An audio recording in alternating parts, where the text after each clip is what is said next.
말씀은 이사야 29장 22절에서 24절의 말씀입니다. 그러므로 아브라함을 구속하신 여호와께서 야곱 족속에 대하여 이같이 말씀하시되 야곱이 이제는 부끄러워하지 아니하겠고 그의 얼굴이 이제는 창백해지지 아니할 것이며 그의 자손은 내 손이 그 가운데서 행한 것을 볼 때 내 이름을 거룩하다 하며 야곱의 거룩한 일을 거룩하다 하며 이스라엘의 하나님을 경외할 것이며 마음이 혼미하던 자들도 총명하게 되며 원망하던 자들도 교훈을 받으리라 하셨느니라. 아멘. 할렐루야. 귀하고 복되신 하나님께서 오늘 우리들에게 복된 하루를 허락해 주셨습니다. 달력은 이미 11월의 마지막 날을 가리키고 있고 이제 한 장만 더 넘기면 12월이 됩니다. 오늘도 말씀으로 우리의 모습을 점검하고 주님 앞으로 한 걸음 더 나아가는 날 되기를 축복합니다.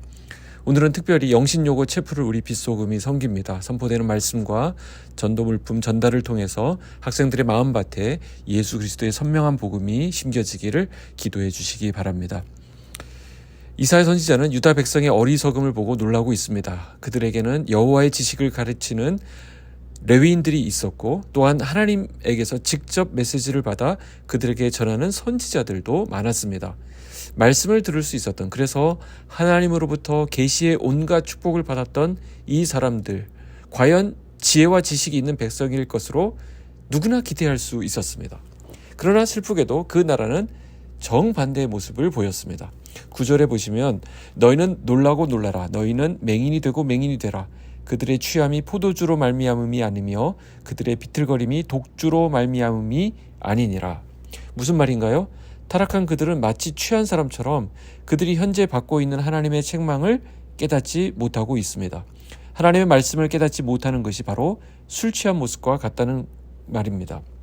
10절에도 보면 대저 여호와께서 깊이 잠들게 하는 영을 너희에게 부어주사 너희의 눈을 감기셨으니 그가 선지자들과 너희의 지도자인 선견자들을 덮으셨음이라.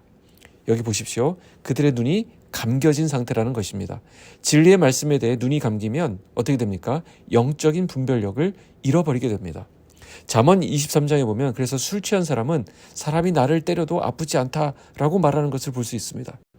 영적으로 무감각해진 것입니다. 그렇기 때문에 하나님이 하신 일을 깨닫지 못하는 무지한 상태가 되는 것입니다. 그래서 어떤 사람이 자기가 받은 책을 봉해에 둔 그대로 놓아둔 것과 같습니다. 그는 그게 단지 책이라는 사실밖에 모르죠.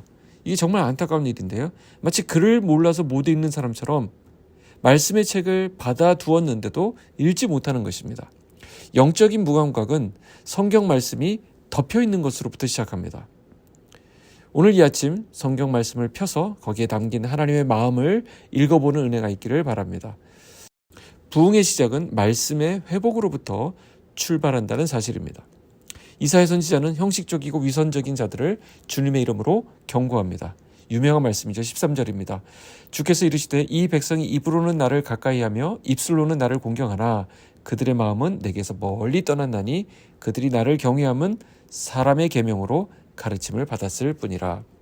하나님 보실 때 그들의 가장 큰 죄는 무엇일까요? 그들이 종교적인 행위에 있어서 하나님을 속이고 있다는 것입니다.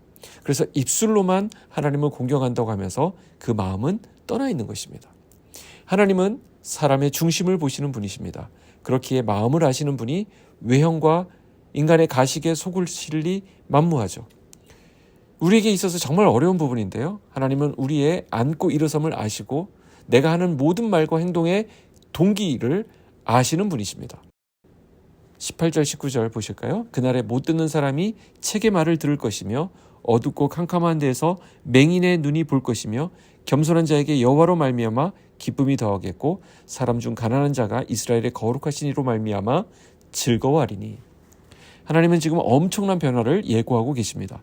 무지했던 자들이 깨닫게 될 것이고 듣지 못하던 자들이 이 책의 말을 듣게 될 것이다. 또 깜깜한 가운데 있던 보지 못하던 자들이 큰 빛을 보게 될 것이라고 말씀합니다.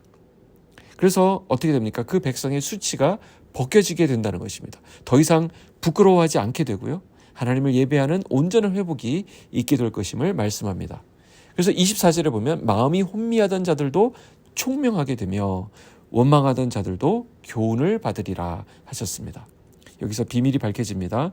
우리는 세상이 어둡다고 원망했습니다.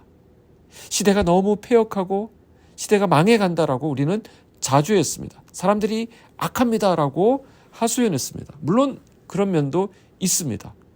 우리가 직장 생활 해보면 또 학교에 가보면 정말 못된 사람들이 많죠. 그러나 성경이 지적하는 바로는 우리에게 문제가 있다는 것입니다. 우리의 눈이 욕망의 올무에 사로잡혀 있었던 것이죠. 그래서 우리의 눈이 희미하게 가려져서 하나님의 빛을 보지 못하고 있었던 것이라고 지적합니다. 말씀이 들려도 내가 듣고 싶은 말씀이 아니면 무시했습니다. 은혜를 잃어버린 상태에서 그래서 말씀의 감격을 누리지 못한 채 맛을 잃어버린 소금이 사람들에게 밟히는 것 같은 그런 무력함이 우리에게 있었다는 것입니다. 그래서 부끄러움과 수치가 있음에도 불구하고 그것을 느끼지 못하는 그런 영적 무감각의 상태, 이것이 우리의 모습이었습니다. 그러나 하나님은 약속하십니다. 우리를 그렇게 내버려 두지 않으시겠다는 이 말씀에 우리는 힘을 얻습니다. 말씀이 회복되면 하나님은 우리의 모든 부끄러움과 수치를 지워주실 것이며 세속적이었던 우리를 거룩하게 하시고 혼미하고 미련하던 우리를 지혜롭고 총명하게 변화시켜 주시겠다는 것입니다. 하나님의 말씀이 다시 들리고 그 말씀으로 우리를 가리고 있던 혼미한 것들이 정리되는 은혜가 오늘 우리의 삶 가운데 있기를 축복합니다. 기도하겠습니다. 하나님 아버지 감사합니다. 온 세상이 캄캄하여 더듬으며 살아갈 수밖에 없었던 그 인생, 어떤 맛도 향도 없이 무미의 삶을 살던 우리를 하나님께서 품어주시고 또 우리 삶에 개입해 주시니 감사합니다. 우리를 살리는 것은 오직 하나님의 말씀임을 오늘 우리에게 교훈하셨습니다. 우리에게 말씀이 들리게 하시고 그 말씀이 깨달아지게 하시고 그 말씀을 따라 나아가게 하여 주시옵소서. 예수님의 이름으로 기도하옵나이다. 아멘.